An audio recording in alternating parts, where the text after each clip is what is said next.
अनीता की दो बहुएं हैं। बड़ी बहू आराध्या हर काम में माहिर है, वहीं दूसरी ओर छोटी बहू तान्या काम ना करने के बहाने ढूंढती है और आराध्या घर का सारा काम करती रहती है। लेकिन आराध्या यूं ही घर का सारा काम करती रहेगी या फिर अपनी देवरानी को सबक के साथ साथ काम करने का तरीका भी सिखाएगी। आइए जानते हैं हमारी इस कहानी में। तान्या, बहू तान्या, इधर आओ।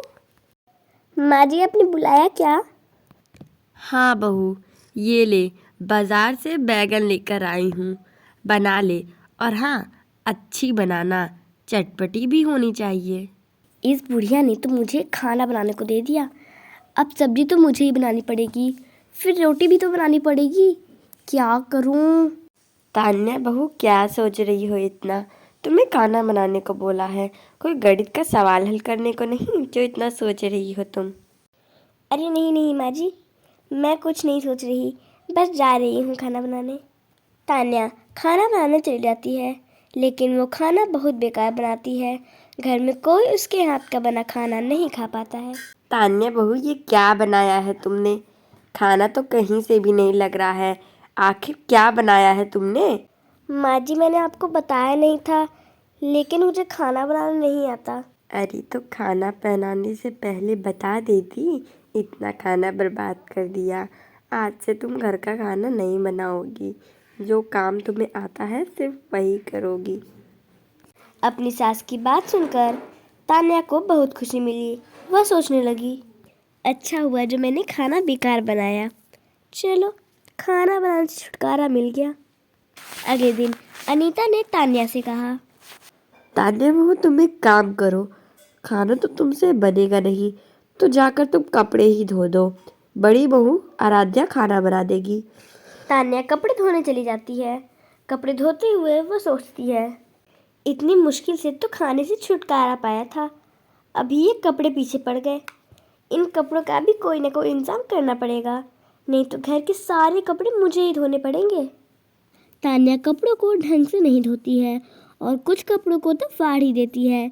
जब अनीता यह सब देखती है तो उससे बहुत गुस्सा आता है। वह कहती है, तान्या बहू, मैंने तुझे कपड़े धोने के लिए दिए थे, कपड़े फाड़ने के लिए नहीं। तूने कपड़ों को साफ करने के बजाय कपड़ों का ही सफाया कर दिया। आज से तू कपड़े नहीं धोएगी। अपनी सास के मुंह से यह बात सुनकर अनीशा को राहत मिली। वह सोचने लगी, क्या बात है, मेरा हर तीर निशाने पर लग रहा है। चलो सही है, मुझे कपड़े और खाने से राहत मिल गई। जहाँ तान्या को खाने से छुटकारा मिल गया था, वहीं आराध्या के ऊपर कामों का बोझ बढ़ रहा था। वह सोचने लगी, ऐसा तो हो नहीं सकता कि तान्या को घर का कोई भी काम नहीं आता। ज़रूर यह काम से बचने के लिए ड्रामा कर रही है।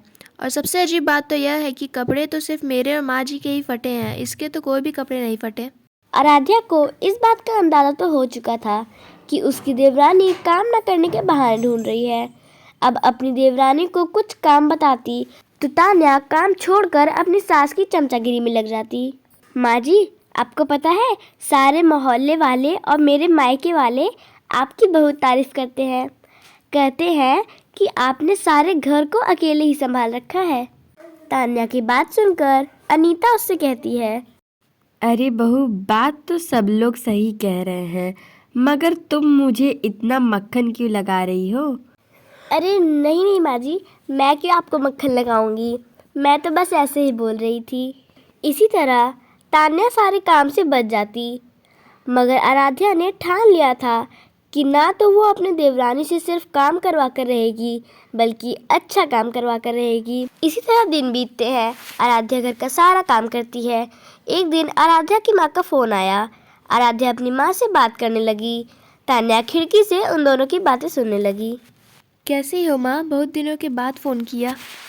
अरे बेटी, तुम्हारे पास तो टाइम ही नहीं होता, इसलिए मैं भी बात नहीं कर पाती। यह बता, ससुराल में सब कैसे हैं? तेरी सास तो ठीक है ना? हाँ हाँ माँ, सब ठीक है। मेरी सास मुझे बहुत प्यार करती है और मुझे अपना खानदानी हार भी दिया है। लेकिन बेटी, तेरी सास ने यह हार तुझे ही क्यों दिया? घर में एक और तो बहू है, उसे क्यों नहीं दिया? माँ, घर का सारा काम मैं अकेले ही करती हूँ और खाना भी बहुत अच्छा बनाती हूँ। मेरी देवरानी को कुछ भी नहीं आता, वह छोटे छोटे काम भी नहीं कर पाती, इसलिए माँ जी ने खुश होकर वह हार मुझे दे दिया। और अभी तो बहुत सारी चीज़ें हैं जो मेरी सास मुझे देने वाली है। यह तो बहुत अच्छी बात है बेटा। तू ऐसे ही अपनी सास का ख्याल रख। चल अब मैं फ़ोन रखती हूँ। आराध्या की माँ कॉल कट कर देती है। उधर तान्या यह सारी बातें सुन लेती है। जेठानी जी तो बहुत चालाक निकली। उन्होंने घर का सारा काम करके माँ जी की सेवा करके खानदानी हार ले लिया और मैं तो बस चमचागिरी में ही लगी रही। अब से मैं भी घर का सारा काम करूँगी और माँ जी का दिल जीत कर रहूँगी। तान्या यह सब सोच ही रही थी कि तभी उसकी सास बोली, आराध्या, आराध्या बहू, मैं करेले लाई हूँ। तुम करेले बहुत अच्छी बनाती हो ना? माँ जी आप भाभी के हाथ का खाना तो बहुत खा चुकी हैं। आज मेरे हाथ का खाना खा के देखिए, मैं भी करेले बहुत अच्छे बनाती हूँ। ना ना बहू, तू रहने दे। तू सब्जी बनाएगी तो सब्जी खाने लायक भी नहीं रहेगी। करेले बनाना सबकी बस की बात नहीं होती है। अरे तू तो दाल भी नहीं बना पाती, करेले क्या खाक बनाएगी? अरे माँ जी एक बार बनाने तो दीजिए, अच्छा बनाऊंगी पक्का। तान्या अपनी सास के हाथ से करेले ले जाती है और बनाने लगती है। अनीता को लगा तान्या सब्जी अच्छी नहीं बना पाएगी, लेकिन जैसे ही आराध्या और अनीता ने करेले खाए उन्हें बहुत स्वादिष्ट लगे। बहू, तुमने तो करेले बहुत ही अच्छे बनाए हैं। कहाँ से सीखा? हाँ, समझ नहीं आ रहा जो लड़की चाय नहीं बना पाती उसने करेले इतने अच्छे से कैसे बना लिए। भाभी यह सब तो मैंने इंटरनेट से सीखा है। आजकल तो इंटरनेट से कुछ भी सीख सकते हैं ना। और आप सारा दिन काम करती रहती हो तो मैंने सोचा मैं क्यों ना आपका थोड़ा हाथ बटा लूँ, इससे घर का भी काम जल्दी हो जाएगा। बड़ी जल्दी सीख रही हो, अच्छी बात है। आराध्या वहाँ से चली जाती है। अगली सुबह जब अनीता और आराध्या सोकर नहीं उठ पाए थे, उससे पहले तान्या ने सारे काम कर लिए।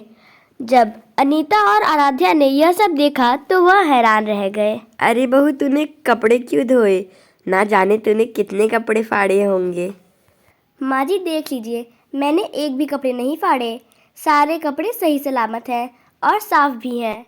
अनीता ध्यान से एक एक करके सारे कपड़े देखती है और कहती है, अरे तान्या बहू, कपड़े तो साफ सुथरे धोए हैं तुमने।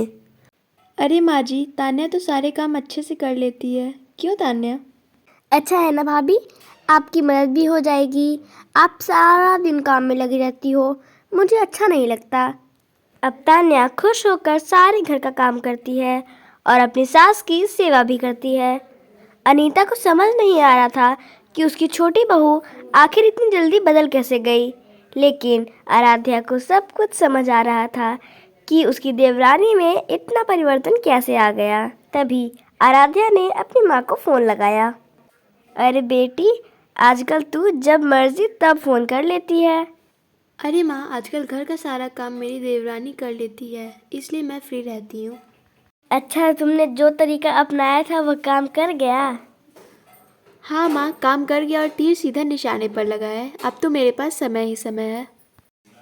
बेटी, यानी कि इसका मतलब यह था कि तेरी देवरानी को काम तो सब कुछ आता था, लेकिन वह काम ना करने के बहाने ढूंढती रहती थी। हाँ माँ, लेकिन उसको यह नहीं पता था कि मैं उसकी जेठानी हूँ, उस पर भारी पड़ूंगी। चलो माँ, अब मैं रखती हूँ। इस तरह जेठानी अपनी देवरानी पर भारी पड़ गई।